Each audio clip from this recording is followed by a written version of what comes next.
माननीय मंत्री जी ने जो उत्तर दिया है, मैंने पूछा कि भाई डॉक्टरों की कमी है तो कैसे विशेषज्ञ डॉक्टर रखे जाएंगे, तो माननीय मंत्री जी ने कहा कि 8,431 पद स्वीकृत हैं और 4,426 विशेषज्ञ चिकित्सकों के पद प्रदेश में स्वीकृत हैं अलग से।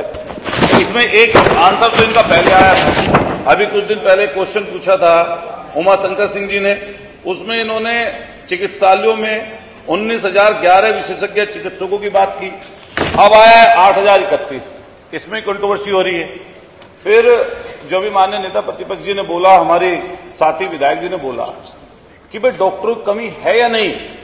पहले सबसे पहले तो यही सवाल बनता है, आप किसी सीएससी पर जाते हैं, पीएससी पर जाते हैं, वहां सबसे पहले सबसे गंभीर जो परेशानी दिक्कत में व्यक्ति होता है सीएससी पीएससी पर पहुंचता बने, और सीएससी पीएससी पर हाल ऐसा है, ना वहां हड्डी का डॉक्टर है, ना वहां गायनी है, ना वहां रेडियोलॉजिस्ट तो पूरी की पूरी जगहों पे ही कहीं नहीं है, वहां नहीं, ना वहां पे सर्जन है, ना वहां पे अन्य कोई ऐसा विशेषज्ञ डॉक्टर है। हम माननीय मंत्री से पूछना चाह रहे हैं कि आपके मेडिकल कॉलेज और सीएससी पीएससी सहित जिला जो अस्पताल हैं उनमें आपके टोटल पद कितने स्वीकृत हैं विशेषज्ञ डॉक्टरों के, और उनके सापेक्ष पिछले सालों में आपने कितनी भर्तियां की हैं और कितने पद आपके सृजित किए गए।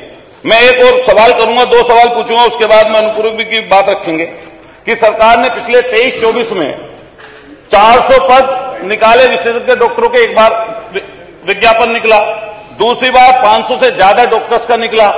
इसमें कितने डॉक्टर्स विशेषज्ञ आप लोगों ने भर्ती किए या कितना को चयन आप लोगों ने किया, ये माननीय मंत्री जी बता दें। दूसरे नंबर पर जो विशेषज्ञ डॉक्टर हैं, एक आपका चयन होता है उत्तर प्रदेश लोक सेवा आयोग से, जो लोक सेवा उत्तर प्रदेश आयोग प्रयागराज है, एक तो उससे चयनित करते हैं आप, उनकी तनख्वाह रखते हैं 60 से 70,000।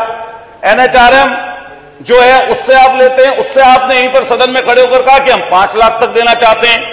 एक खबर छपी कि भर्ती 70 रेडियोलॉजिस्ट की भर्ती आपने निकाली, आपका डॉक्टर एक भी नहीं आया।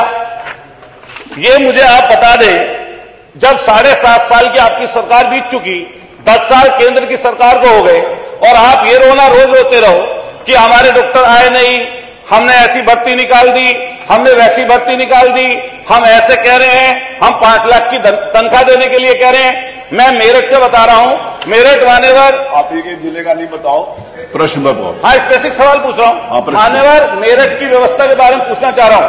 हमारे यहाँ मेरठ में रेफर सेंटर है, मेरठ मेडिकल कॉलेज। उस मेडिकल कॉलेज में आसपास के सारे जिलों के मरीज रेफर होकर पहुंचते हैं। जब वहां पर पहुंचते हैं मान्यवर, वो ऐसी स्थिति वहां पर बनी हुई है कि वो रेफर कर देते हैं हायर सेंटर, और उससे हायर सेंटर सिर्फ दिल्ली में है, इससे नीचे का नहीं है। और यहां तक की इतनी बुरी स्थिति है जिसके बारे में मैंने आपको अवगत कराया था। माननीय अध्यक्ष जी, आपकी परमिशन से कहना चाहता हूं, माननीय मंत्री से मैं व्यक्तिगत रूप से मिला, और मिलने के बाद में मैंने अपने सीएससी फलावदा का जिक्र किया कि सीएससी को चले हुए 4 साल हो गए, वहां पर गायनी तक नहीं है। माननीय मंत्री जी ने आदेशित कर दिया, प्रश्न करोगे मिला कि नहीं मिला, माननीय मंत्री जी ने आदेशित कर दिया।